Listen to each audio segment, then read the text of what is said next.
आठ एक अनहोनी की चैनल के एक और खौफनाक और रोंगटे खड़े कर देने वाले भूतिया एपिसोड में आपका स्वागत है। आइए बढ़ते हैं हमारे सब्सक्राइबर की भेजी हुई कहानी की ओर। योगेश, मनोज और मैं यानी कि दीपक, हम लोग हमारे एक दोस्त की शादी के लिए उसके गांव जा रहे थे जो जायस के पास था।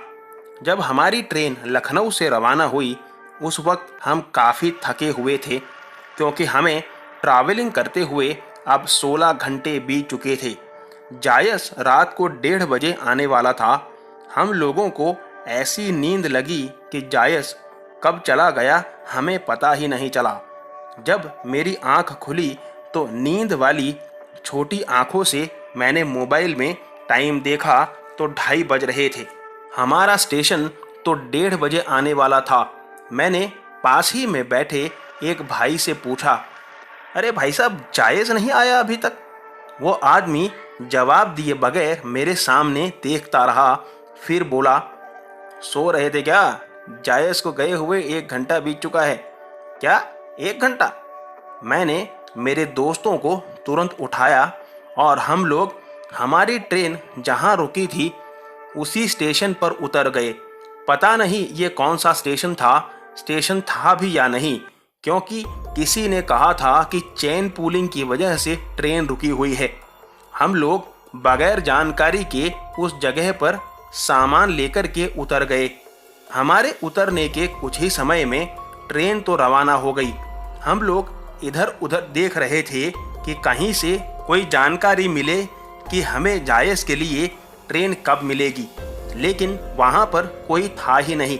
ऐसा लग रहा था जैसे हम लोग किसी वीराने में आ गए हों। हम लोग अलग अलग होकर के वहीं स्टेशन के अगल बगल तलाशने लगे कि कोई मिल जाए जिससे पूछताछ करने पर पता चल सके हमें कि ट्रेन कितने बजे मिलेगी, लेकिन हमें स्टेशन पर कोई मिला नहीं। हमारी नज़र स्टेशन की दूसरी ओर प्लेटफॉर्म के छोर पर गई जहां एक चाय वाले की स्टॉल दिखाई दी। हम तीनों वहां पर पहुंचे।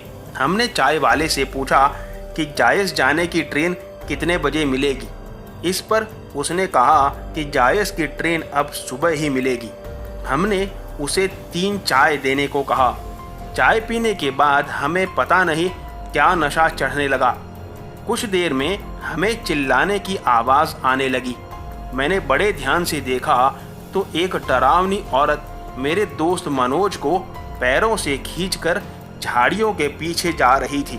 ये देखकर मैं और योगेश दोनों उसके पीछे गए, लेकिन हमें ज़्यादा चलने का भी होश कोश नहीं था। वो चाय का ठेला भी वहाँ से गायब था और मनोज भी। होश आने पर मैं और योगेश एक खेत में पड़े हुए थे। वहाँ स्टेशन जैसा कुछ था ही नहीं। मैं और योगेश वहाँ का नज़ारा देखकर हक्के बक्के रह गए। वहाँ से कैसे भी करके हम लोग रोड पर पहुँचे, जहाँ से बस पकड़कर हम वापस हमारे शहर पहुँच गए। दूसरे दिन मेरे दोस्त का फ़ोन आया जिसकी शादी अटेंड करने के लिए हम सभी लोग निकले थे। जब मैंने उससे सारी बात कही तो वो मुझे गालियाँ देने लगा और कहा कि शादी में ना आने के लिए कितना झूठ बोलेगा तू। जब मैंने योगेश को कॉन्फ्रेंस में लेकर फिर से मेरे दोस्त को समझाने की कोशिश की तो उसने जो कहा उससे मैं और योगेश दोनों जैसे काटो तो खून ना निकले ऐसे हो गए। उसने कहा कि मनोज शादी अटेंड करके वापस उसके साथ शहर वापस लौट आया है। ये सारी बातें जानकर जब मैं और योगेश मनोज को मिलने के लिए गए तब मनोज एकदम नॉर्मल था और स्टेशन पर ऐसी कोई घटना घटी ही ना हो ऐसा कहने लगा। लेकिन उसके हाव भाव देखकर हम समझ गए थे कि ये मनोज नहीं है। वो कभी ठीक से बात करता तो कभी एकदम गुस्सा हो जाता। जब हम लोग वहाँ से वापस लौट रहे थे उस वक्त मनोज ने हमसे जो कहा उससे हम इतना ज़्यादा डर गए कि हमने उस दिन के बाद से उससे मिलना ही छोड़ दिया। मनोज ने हमसे कहा कि अगर दोबारा स्टेशन के बारे में कोई भी बात कही या पूछी तो तुम्हारा भी वही हाल होगा जो मनोज का हुआ है। उस वक्त उसकी लाल आंखें देखकर हम फौरन वहां से निकल आए। तब से लेकर आज तक हम मनोज से नहीं मिले हैं। दोस्तों, ये कहानी एक अलग ही तरीके के छलावे की लगती है, जिसने मनोज को पजेस कर लिया होगा। आपका क्या कहना है इस कहानी के बारे में मुझे कमेंट बॉक्स में ज़रूर बताइए।